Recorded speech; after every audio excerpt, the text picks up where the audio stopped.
Yang rugi NU. Kok NU rugi? Ya, Rugi karena NU gimana? itu sudah digerogoti habis sekarang. Oleh? Ya oleh orang berkepentingan. Siapa mereka? Hanya sudah dimulai dari NU pecah sejak pertama Muktamar di Jombang, sudah bagi dua kan. Meskipun kecil ini sudah mengambil, dan saya tidak ragu-ragu mengatakan bahwa saat ini pemimpin dunia terbaik adalah Jokowi. Saya bukan pendukung Jokowi. Bagi saya siapa aja terpilih sudah memimpin saya. Tapi hak mencari pemimpin seperti Jokowi 10-20 tahun saya yakin nggak akan nemu. Santunnya, jujurnya, kerja kerasnya, ibadahnya, dan tulusnya dalam bekerja nggak akan nemu. Soal beraninya, oh jangan tanya. Maka saya katakan sejak awal dulu, begitu Jokowi terpilih jadi pemimpin, jangan mencela Jokowi. Siapapun mencela Jokowi dihinakan Allah, percaya aja. Siapapun. Karena apa? Dia terpilih ya, legitimate, difitnah segala macam, biasa saja, dia nggak balas dendam. Benar, dia tidak akan mengutuk kita, doanya baik terus. Tapi yang bikin hidup tidak rela mulutmu kok pakai sembarangan menghina orang. Dan yang kau hina itu orang yang sudah diridhoi Allah, terpilih memimpin satu bangsa.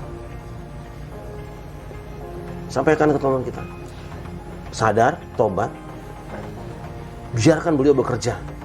Apalagi sampingnya Kiai Ma'ruf Amin, waduh ini ulama nomor 1 di Indonesia. Nggak usah pakai teori apapun, beliau ulama nomor 1 di Indonesia. Ketua Umum MUI, Suriah NU lagi. Ini ulama nomor 1 di Indonesia. Ada yang bilang anti Islam, loh gimana anti Islam yang diwakilnya aja ulama? Udahlah, keislamanmu berapa sih dibandingkan dengan Jokowi? Gak ada apa-apanya kok. Kamu masuk musuh aja jarang-jarang, Jokowi masuk rumah Allah kok. Ini pesan saya mungkin terlalu ekstrim sekarang. Iya, tapi saya harus sampaikan. Dibilang PKI, dibilang komunis, anjing, babi, togut, Masya Allah. Gelar apa lagi yang belum kalian berikan pada presiden kami? Kalau saya misalnya, saya pribadi bilang, saya rahmat PKI demi Allah, besok saya bunuh orangnya.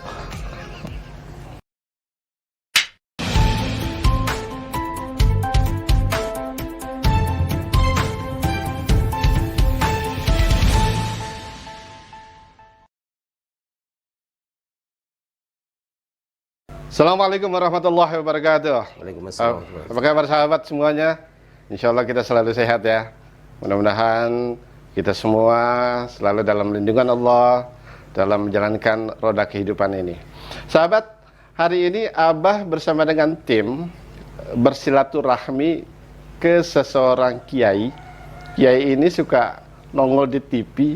Kalau sahabat suka perhatikan TV di setiap acara-acara tertentu, kiai ini selalu nongol. Bawaannya sejuk, tenang, tapi dalam.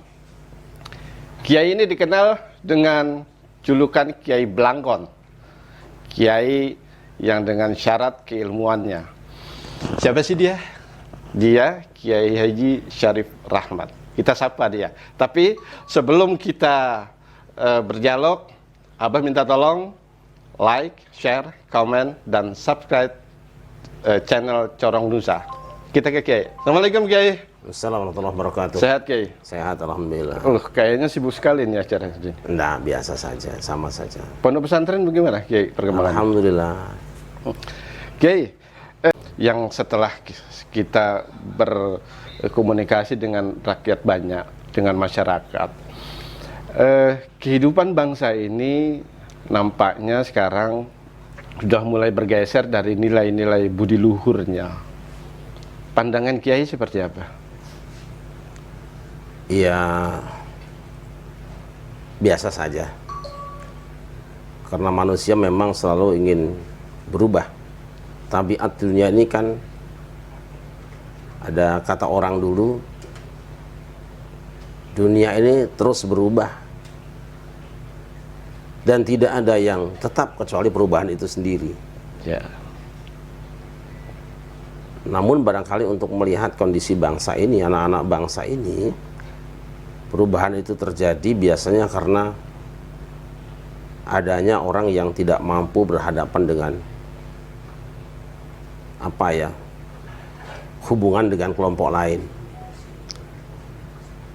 seperti air bening bisa berubah karena kecampuran warna lain dan warna itu dominan. Kalau airnya seperti air lautan, dia tidak akan menjadi tawar kalau hanya karena kejatuhan satu bangkai. Dan dia tidak akan berubah menjadi merah kalau cuma satu kaleng darah. Gitu. Yang bikin berubah itu karena memang airnya sedikit, kemudian kecampuran benda lain yang lebih banyak. Ya. Atau cukup banyak lah. Nah, kita memang menjadi seperti air lah. Air itu ada air banyak, ada air sedikit. Kalau air banyak kejatuhan najis, tidak najis, asal tidak berubah. Tapi kalau air sedikit kejatuhan najis ya mutanajis, wa illam yataghayyar. Sekalipun tidak ada perubahan. Artinya apa? Bisa jadi kita berubah karena memang kita air sedikit. Ya. Air sedikit. Kalau yang airnya banyak sekira tidak. Yang nasionalismenya besar ya insya Allah kuat. Kalau yang nasionalismenya kecil ya dia gampang berubah. Anak-anak muda zaman sekarang ini mereka mengikuti banyak perubahan. Sementara kita-kita yang di usia mungkin sudah di atas 50 agak gagap untuk menghadapi perubahan itu, gitu kan. Nah, perubahan yang terjadi saat ini, misalkan ya dalam hal kecil soal pemahaman tentang agama, ada banyak orang-orang yang lebih menyukai pemahaman agama secara instan. Menurut Kiai, zaman ini orang butuh yang instan. Setiap orang yang bisa menyajikan yang instan dia akan diperebutkan. Gitu. kalau dia berguna instannya.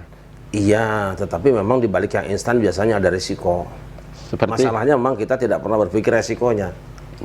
Kalau kita akan mengambil sesuatu biasa yang kita lihat tuh keuntungannya. Saya pernah misalnya akan ceramah di daerah Subang. Saya ikuti Maps. Kan instan itu. Setelah 200 meter belok kanan. yeah. Setelah 400 meter belok kiri. Kok tidak sampai-sampai gitu. Tahu-tahu saya 3 mobil itu berada di tengah sawah, mentok di tengah sawah dan harus mundur hampir 1 kilo. Setelah mundur, kita keluar tanya sama orang yang sedang pada main golf lah di Basonda, Pak tahu alamat ini enggak? Tahu itu dekat di situ. Salahnya saya menggunakan yang instan, tidak mau nanya sama memang yang tahu alamatnya. Seperti itu sekarang itu. Buka Google, ngaji di situ, ya kan? Dia amalkan, diyakini benarnya. Coba nanya sama kiai di kampungnya, mungkin akan benar dan dia akan selamat, gak akan uring-uringan seperti sekarang ini. Jadi artinya kalau mau ngaji dengan Dia sama ahlinya, sama yang tahu alamatnya, sama yang memang bisa ditanya. Jangan ngaji kepada yang tidak bisa ditanya. Dan masalahnya pula sekarang munculnya orang-orang yang tidak bertanggung jawab bicara agama. Karena apa? Karena mereka menganggap bahwa agama juga bisa jadi barang dagangan. Faktanya memang sekarang banyak orang yang kemudian setelah ngomong agama jadi banyak duitnya. Umat tidak bisa membedakan mana orang yang diminta untuk bicara demi keselamatan dan mana orang yang diajak bicara demi hiburan. Ini sulit sekarang. Sampai di dunia pengajian juga biasanya kan udah menjadi bahasa sehari-hari. Gimana ceramahnya si Anu? Wah kocak nih. Nah itu diundang besok. Atau gimana itu yang kemarin diundang ngaji? Wah dia bisa berani itu menjelek-jelekan pemerintah. Nah itu kan sudah niat tidak baik. Padahal pengajian itu niatnya memperbaiki diri supaya selamat dari ujian kehidupan dunia ini. Tapi yang dipilih sekarang itu yang menyenangkan, menggembirakan, bisa bikin tertawa karena musim stres kan. Yang kedua supaya bisa mencaci maki orang lain karena kebetulan lawan politiknya dia kalah misalnya gitu misalnya. Seperti itu misalnya. Dia ingin bagaimana supaya mukuli orang yang beda politik dengan dirinya supaya dia punya teman di dalam membenci orang lain. Yang dicarikan seperti itu. Padahal dua-duanya bikin celaka. Tapi orang kan tidak pernah berpikir bahwa dengan bahan ketawaan itu agama dijadikan bahan ketawaan atau pengajian digunakan untuk mencaci maki orang lain itu ada pintu neraka. Orang nggak berpikir di situ. Karena yang ngomongnya kan dikasih judulnya ustadz atau kiai. Gitu loh. Walaupun apa yang keluar dari mulutnya lebih busuk daripada omongan maling kan gitu. Kalau Kiai selalu menampilkan ceramah, dalam setiap ceramah Kiai selalu menampilkan metodenya seperti apa? Kalau saya punya judul sendiri, ceramah itu singkatan bagi saya. Apa itu? Cerita, ayat, dan hikmah. Cerita, ayat, dan Hikmah. Coba lihat ceramah saya semuanya. Saya hampir jarang menggunakan hadis. Karena modal saya Al-Quran. Bagi saya Al-Quran 30 juz sudah lebih dari cukup. Kita yang tidak cukup waktu untuk menjelaskannya. Tapi banyak orang yang kalau ngaji itu senangnya dongeng-dongeng gitu kan. Cerita sinetron tahun 60-an, karena anak sekarang nggak tahu kan. Dongeng-dongeng. Sampai di dongeng-dongeng itu ada cerita-cerita yang sebetulnya lah tidak masuk akal lah. Seperti apa? Misalnya gini, ada orang cerita, saya dengar dari bahwa nanti ada orang yang tukang merokok, itu pas mau masuk surga. Di dalam surga itu minta apa saja boleh. Terakhir dia sudah makan, minum, dikasih oleh malaikat, dilayani. Terakhir minta rokok, ya kan? Kata malaikat Ridwan, di surga nggak ada rokok. Terus, ya rokoknya harus ke neraka dulu ke malaikat-malaikat. Ini kekufuran bagi saya. Jangan main-main. Ini kekufuran. Orang itu harus tobat dan syahadat lagi. Jangan permainkan. Tapi yang kayak gitu yang seneng orang kan. Yang penting lucu saja. Jangan main-main dengan agama. Kalau saya cerita Adam dan Hawa itu 100 tema bisa kita. Cukup kok. Cerita Musa dikejar Fir'aun 100 tema bisa kita bicara. Makanya saya bilang cerita ayat hikmah. Bagi saya ceramah itu. Cerita ayat dan hikmah. Ya, cerita kemudian turun ayat, hikmahnya apa di balik cerita ini? Tidak usah dikasih dongeng-dongeng lah. Sekarang ambil lagi, misalnya si Kiai Anu semalam bermimpi ketemu Rasul, cerita ini, sudahlah bohong tuh jangan bawa-bawa Nabi lah. Ya kan, sejak musim pilpres kan banyak orang mimpi ketemu Rasul, kata Rasul suruh ini. Bohong semua, bagi saya itu kekufuran, keluar dari Islam dia. Jangan main-main. Man kadzaba alayya muta'ammidan falyatabawwa maq'adahu minan nar. Siapa yang bohong atas namaku, siapkan tempat duduk di neraka. Itu Nabi bilang begitu. Karena apa? Orang yang bermimpi ketemu Rasul itu ketemu benar. Fa inna syaitan la yatamassalu bi. Karena setan tidak bisa menyerupai aku. Jadi kalau saya ngaku bahwa ketemu Rasul, berarti yang ketemu benar. Kalau tidak, berarti saya yang bohongnya. Berbohong atas nama Rasul dijamin masuk neraka. Nauzubillah min dzalik. Ya? Dan itu diobral saja. Ketemu Nabi, wasiat ini. Kok ketemu Nabi kok bohong gitu. Ada ketemu Nabi nanti yang menang si Anu. Kok bohong ya? Nabi dihina orang nanti lama-lama. Sudahlah, kalau ceramah itu yang sederhana aja. Ada cerita, kemudian turun ayat, bedah hikmahnya apa, itu sudah cukup. Lebih dari cukup. Bisa kasih contoh ke kami, ke pemirsa, salah satu cerita yang mengandung hikmah. Ya, misalnya cerita. Tapi terkait dengan kondisi negara inilah. Cerita yang sangat terkenal, misalnya bahwa Al-Walid bin Uqbah bin Abi Mu'aid itu kan pernah punya sengketa dengan Bani Mustalik. Ketika dia masuk Islam, kemudian Allah Rasul ditugaskan untuk memungut zakat ke sana. Ya kan? Orang Bani Mustalik sudah bersiap mengumpulkan harta zakat, saking semangatnya, gembiranya, dan memudahkan petugasnya, mereka kumpulkan di pinggir jalan. Bergembira menunggu akan ada utusan Kanjeng Nabi yang mengambil zakat. Nah, kemudian si Al-Walid bin Uqbah ini datang, begitu melihat dari kejauhan ada orang berkerumun, pikirannya kembali ke masa lalu. Pikirannya kembali ke saat mereka pernah tawuran antar desa dengan desa yang akan dipungut zakatnya. Dia mengira orang itu mau sergap dia. Jadi dia belum move on lah gitu kira-kira. Mesti mengira bahwa mereka masih membenci dia. Lari menghadap Rasul. Nah, Rasul, ternyata orang Bani Mustalik itu bukan yang mau bayar zakat, dia mau nangkap saya. Dulu apa? Ya maklum dulu kan memang pernah ada sengketa. Saya dengan dia tuh lain-lain pilihan di pilpres dulu kira-kira, kalau sekarang malah. Kita lain pilihan, pernah bermusuhan, kita benturan. Rasul hampir siapkan pasukan untuk hantam mereka, untuk mereka datang utusannya. Nah, klarifikasi, kami bukan mau bunuh dia, bukan nangkap dia, kami justru gembira nunggu dia. Kami nunggu, makanya kemarin karena nggak datang-datang. Turunlah firman Allah, ya ayyuhalladzina amanu in ja'akum fasiqun binaba'in fatabayyanu an tusibu qauman bijahalatin fatusbihu 'ala ma fa'altum nadimin. Hai orang-orang yang beriman, jika ada orang fasik membawa informasi pada kamu semua, klarifikasi dulu, tabayun dulu, supaya kamu tidak menimpakan tuduhan kepada satu kelompok orang, lalu kamu melakukan tindakan yang merugikan kamu sendiri dan kamu menyesalinya. Dari sini apa yang kita ambil, saudara-saudara? Nah, gitu kan biasanya begitu ceramah.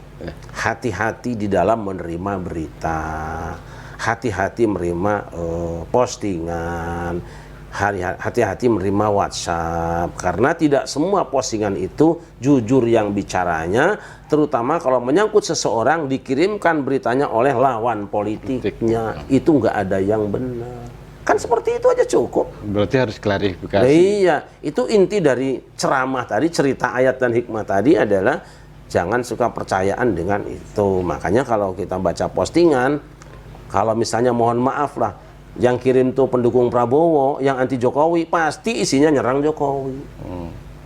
Sebaliknya kalau yang kirim itu pendukung Jokowi, yang anti Prabowo, pasti isinya nyerang Prabowo. Ini dua-duanya jangan dibaca deh. Ini bisa diduga pengirimnya orang-orang kelompok fasikon lah. Fasik lah. Fasik. Ya, ya. Nah, orang yang disibukkan dengan membaca postingan dari orang yang terlibat di dalam konflik pilpres, bisa dipastikan orang itu banyak celakanya. Dan pilpres sudah berada di depan mata kita, Kiai. Iya. 2024. Sekarang sedang memasuki tahapannya. Apakah mungkin konflik itu akan terjadi lagi? Oh iya. 2024 ini dalam prediksi saya itu pilpres ini ABC. Maksudnya? Jangan akan diterjemahkan nanti aja sama waktunya. ABC tadi dulu. ABC ini singkatan nama, akronim nama orang Bisa, atau kelompok? bisa. A, B, C. Gampang kan nyarinya kan? Sapaannya. Jangan bilang sapaannya Mas. Gampang lah itu, Mak. Prediksinya gimana, Ki? Kira-kira apakah konflik seperti kemarin 2019 itu akan terulang kembali? Akan terulang kembali dan kelihatannya lebih panas.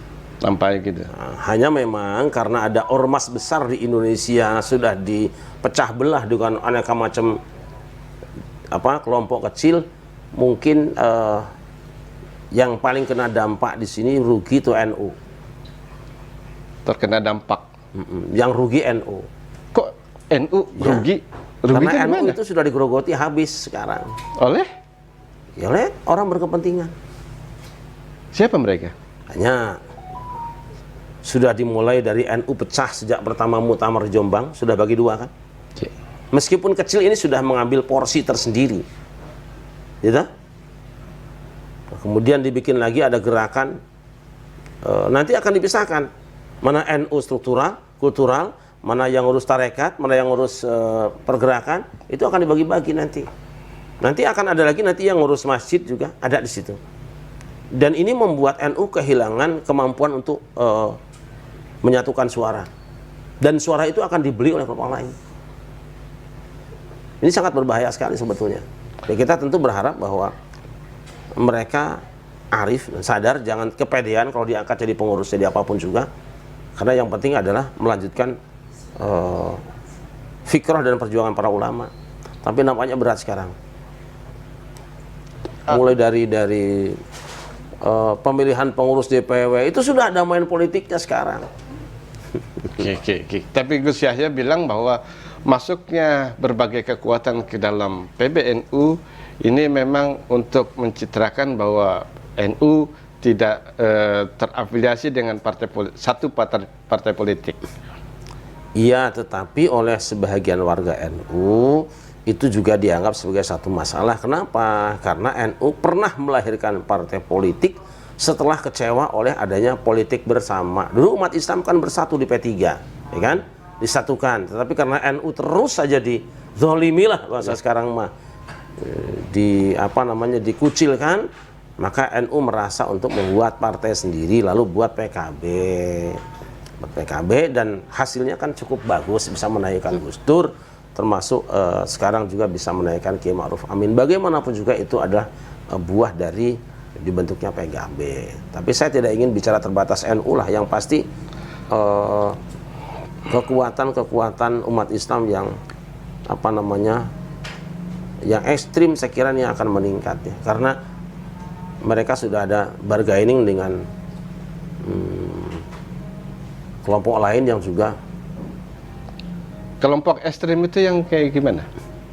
Yang tidak meng-Indonesia lah, yang gampang mengkafirkan orang lah. Kalau yang beda itu musuh, kalau yang lain itu berarti lawan itu.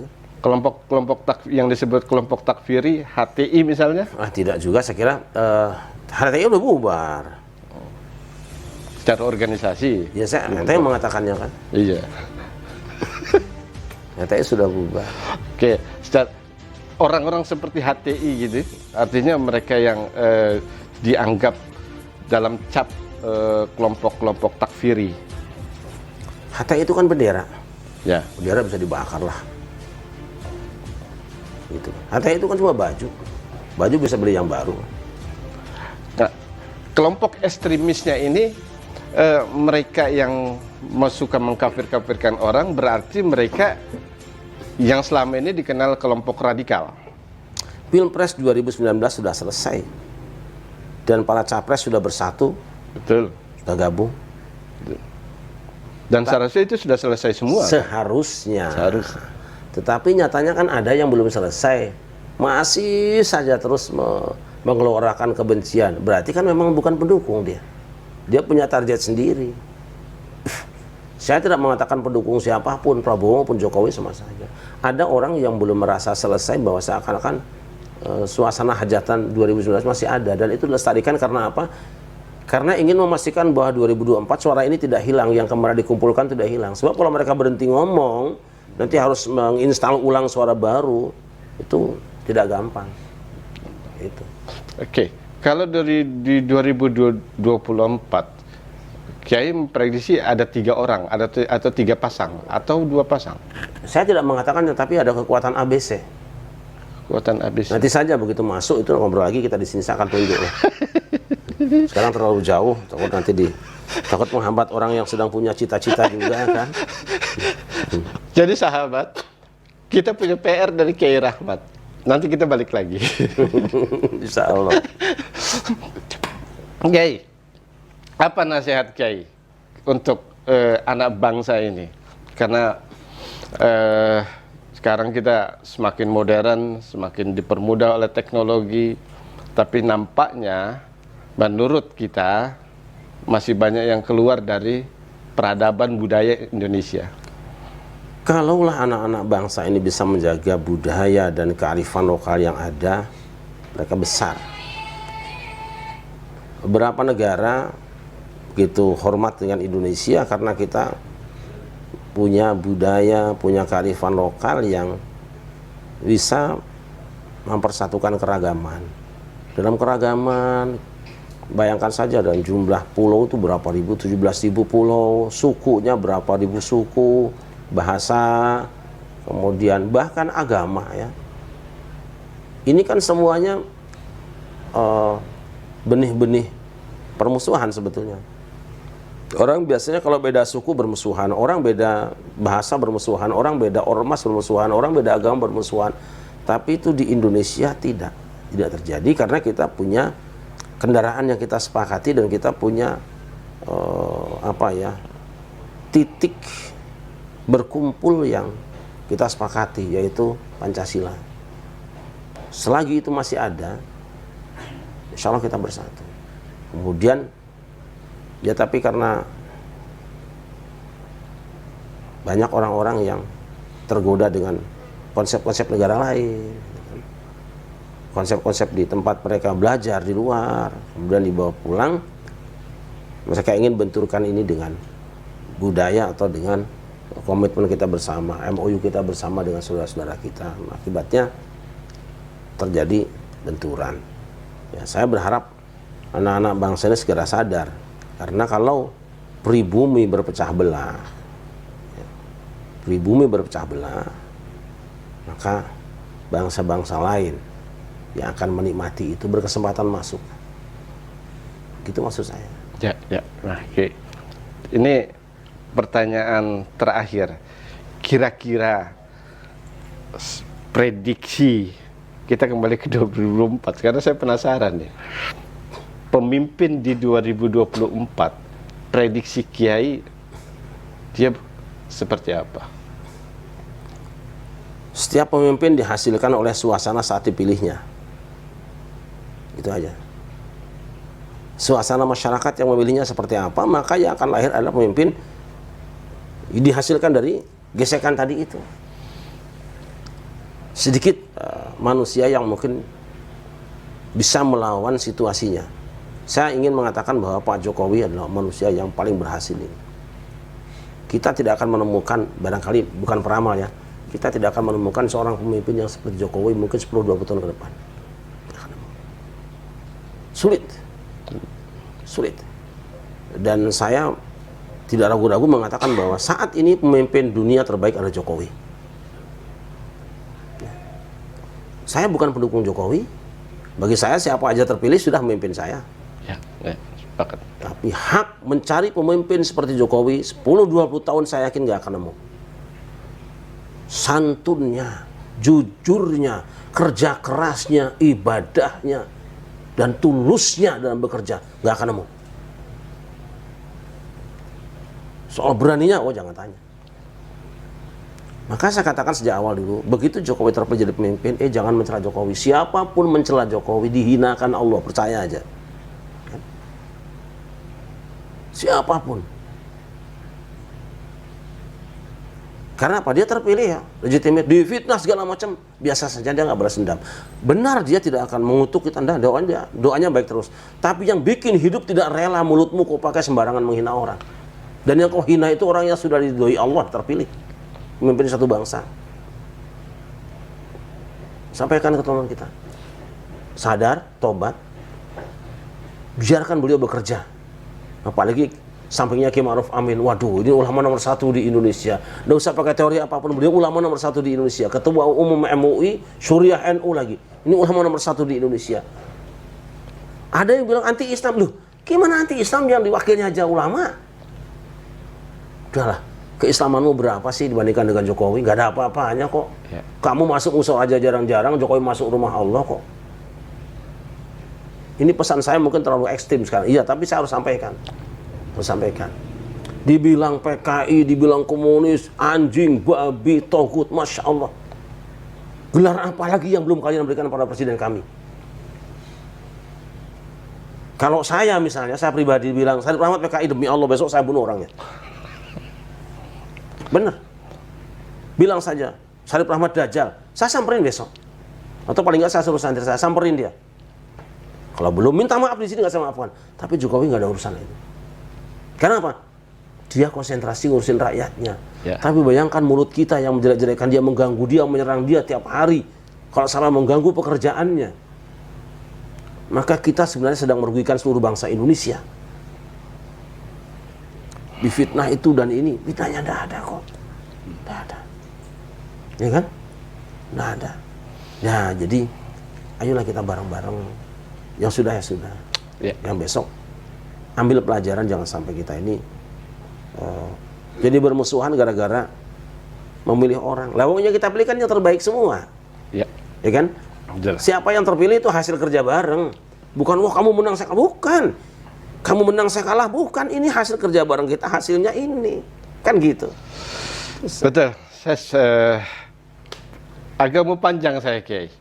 Tapi karena dibatasi waktu dan Kiai banyak tamu. Coba lihat kamera deh ke belakang. Kiai banyak tamu. Tidak apa-apa, hari-hari kan seperti ini. Jadi sahabatku, sahabat, kita sudahi dialog ini. Insya Allah nanti kita akan sambung lagi di lain kesempatan. Intinya kita mesti bersatu untuk memelihara bangsa ini hingga terus ada hingga yaumil akhir nanti. Saya ingin numpang iklan. Oke, silakan, tidak masalah. Ini buku terakhir saya, tapi insya Allah masih ada 10 judul yang belum saya terbitkan karena alhamdulillah buku saya, artikel macam-macam ada 20 jilid yang sudah terbit, ada 17, jadi judulnya 40 goresan pena, satu jilid itu 40 artikel. 40 artikel, satu jilid, 40 artikel. Itu yang sudah terbit 17 jilid, berarti 17 kali 40 berapa itu? Itu boleh saya ambil contoh saja, semuanya ada. Ada, coba lihat dong contohnya. Nah, sini. 17 kali 40 jumlahnya banyak. Banyak. Nggak apa-apa kelihatan. Ini ya. Oh, 40 goresan pena. Dan itu di kenapa nanti dulu Kiai. Ini kenapa tidak ada KH-nya? Nama doang. Muhammad aja nggak kayak hajinya. Ini ya. Itu 40, itu baru satu jilid ya, semuanya. Ini satu jilid nih. Semuanya ada 17 jilid. Ada semuanya 17 jilid. Dan ini jilid pertama nih ya. yang pertama. Jilid pertama. Dan Kalau yang ini? Ini lain lagi, ini Jalan Kedamaian. Jadi membahas tentang perbedaan pendapat para ulama, sebab-sebabnya dan cara pemecahannya. Insya Allah buku pertama di Indonesia. Insya Allah setelah ini nanti kita akan bahas. Kalau ada TV yang mau angkat di TV nggak apa-apa. Satu pertemuan, satu bab. Satu bab. Ya, dan sekurangnya ada 50 pertemuan ini untuk bahasan kita. Mungkin kalau dibahas bisa 50 kali 2 jam, 100 jam lebih ya. 100 jam. Lebih, ya. Produser siap nggak? Jadi produser saya itu, produser saya. siap, insya Allah nanti kita langsung, bahkan kalau bisa kita mintanya interaktif, sehingga kita live, silakan orang bisa bertanya, langsung kita baca. Ini membahas tentang perbedaan pendapat dari A sampai Z, semuanya insya Allah di sini ada. Saya sengaja bikin seringkas-ringkasnya supaya orang tidak jenuh bacanya. Contohnya cuma 2, 3 saja, tidak banyak-banyak. Dan ini alhamdulillah ada sambutan dari Pak Yusuf Kala. Oh, ada. Ada Kiai Miftahul Ahyar, Ketua Umum MUI, ada Pak Nasruddin Umar, Imam Besar Istiqlal, kemudian Rektor IIKI, Rektor UIN, dan pimpinan Pusat Muhammadiyah. Jadi alhamdulillah para tokoh ini sudah setuju untuk buku ini diedarkan. Harapannya apa? Supaya umat Islam bersatu, bisa bersama walaupun tidak sama. Bisa bersama walaupun tidak sama. Ya, sepakat saya. Nanti dulu, ini buku sudah beredar? Sudah beredar. Sudah beredar. Kalau sahabat, kalau mau buku ini bisa dapatkan di mana, Kiai? Ada di Ukimat, di Kimat. Ummul Qura. Itu 17 jilid. Kalau ini 1 jilid. Kalau ini 1 jilid. Nanti ada beberapa buku lagi yang mungkin di sana lah. Ya udah, nanti gini aja sahabat, kalau sahabat berminat, nanti hubungin kita ya. Hubungin kita di sini nanti. Ya. Hubungin kita di sini. Nanti kita akan hubungkan dengan Kiai Syarif Rahmat. Insya Allah. Kita akhiri pertemuan ini, kita akan jumpa lain waktu. Mudah-mudahan diskusi ini, dialog ini, nasihat dari Kiai Syarif Rahmat bisa berguna untuk kita semua. Akhir kata, saya Abu Wijaya dan Kiai Syarif Rahmat undur diri. Wallahu muwaffiq ila komentar. Assalamualaikum warahmatullahi wabarakatuh. Assalamualaikum warahmatullahi wabarakatuh.